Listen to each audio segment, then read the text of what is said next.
I grew up in a Christian home. My father was a pastor. My grandfather was a pastor. Two of my uncles were pastors. My sister-in-law was in full-time Christian work. So I grew up in a very strong Christian environment. I was exposed to sexual sin probably at the age of 2 or 3 by an older gentleman who molested me, and he continued to molest me probably for a period of 2 years. And that was really my introduction and really opened the door to sexual sin and same-sex attraction. Growing up with this kind of in my background, this molestation or this introduction to sexual sin, I just had this growing lust in my heart, and what started as this molestation turned into my own lust, and I started fantasizing about men. On TV, I was introduced to TV. I was the first latchkey kid where my parents would sit me down in front of the TV, so I was exposed to a lot of images at a very young age, and those just started going in my mind over and over again. And probably, I think younger than most young boys, probably when I was 9, 10, 11, started masturbating. So as I got into my teen years, my lust and fantasy life just grew exponentially, and I went from masturbating maybe once or twice a month, maybe, to almost every day by the time I graduated high school. Throughout this whole time, and even into my college years, I was very, very active in church. Sunday school, church camps, all of that. And then when I got into college, I became a Sunday school teacher. I was a leader at church camps. Finally, when I was 18, my lust and my masturbation habit and this fantasy life that I had created really pushed me to the next step, and that was really seeking after physical sex and sexual encounters with other people. And I had my first sexual encounter when I was 18.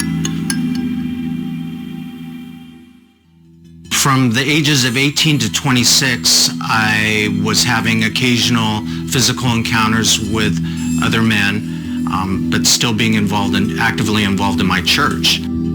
By the time I was 26, I was pretty tired of living the double life, and at that point I just walked away from the church and stopped going to church altogether. After I left church, I just completely gave myself over to the world, not just, in the sexual aspect, but I started drinking heavily, going to parties, bars, but then my sin actually grew as well, from maybe once every couple months to now every week. I had a very, very typical routine when experiencing sex and going out and having sex.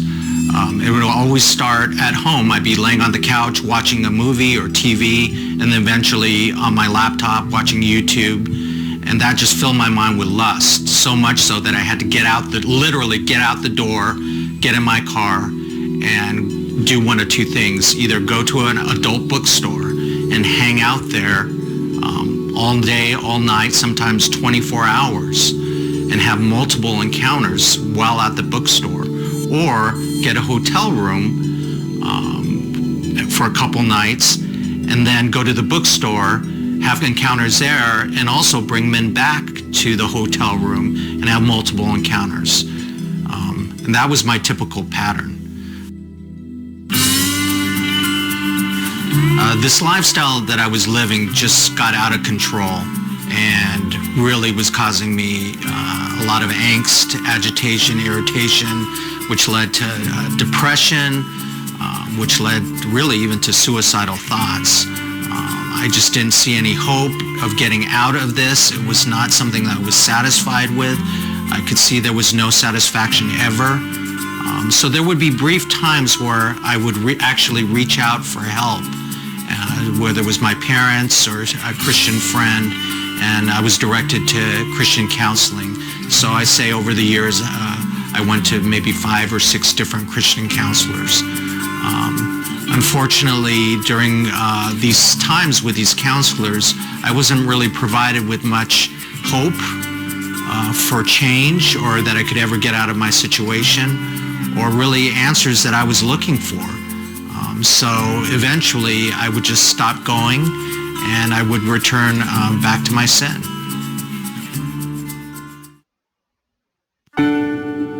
When I first arrived at Pure Life Ministries in July of 2010, there was a definite difference in, I don't know what you call it, the atmosphere here. There was just peace, and I was really tired. I was desperate, and coming into that environment where every person I talked to said, "You're in the right place," that spoke something to me, that I was in the right place, and there was comfort in those words, "You're in the right place." And waking up that first morning after arriving late at night, there was, I don't even know how to describe it. There was peace and hope, maybe for the first time in my life. And I knew that I knew that I knew. I can't even tell you how I knew it then, that something was going to happen here. I knew it. I knew something was going to happen. I knew it. And it was really just setting foot on this campus. It really was. It was like coming home. That's what it was. It was like coming home. Probably, I would say 3 or 4 months in, I had what I would deem probably my biggest breakthrough of the program.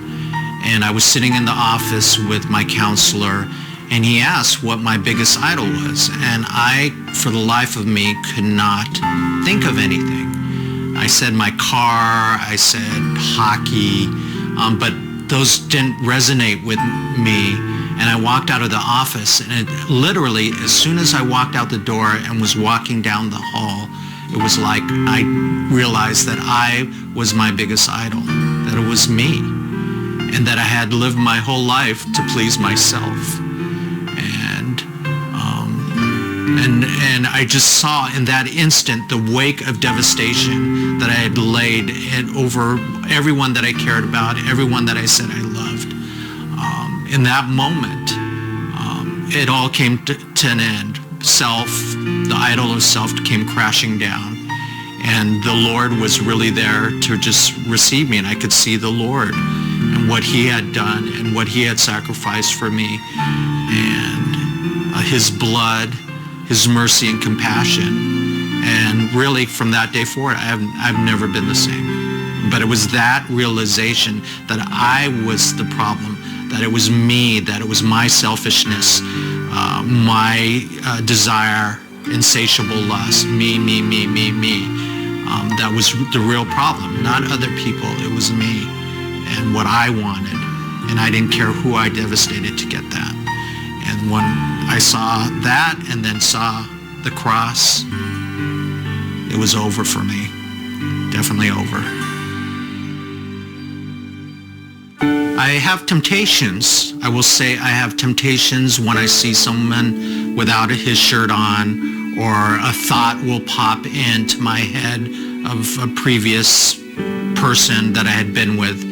But to return to my old lifestyle, never. The Lord, how could I return it? It's Romans 12:1-2 says, my reasonable service for what the Lord has done.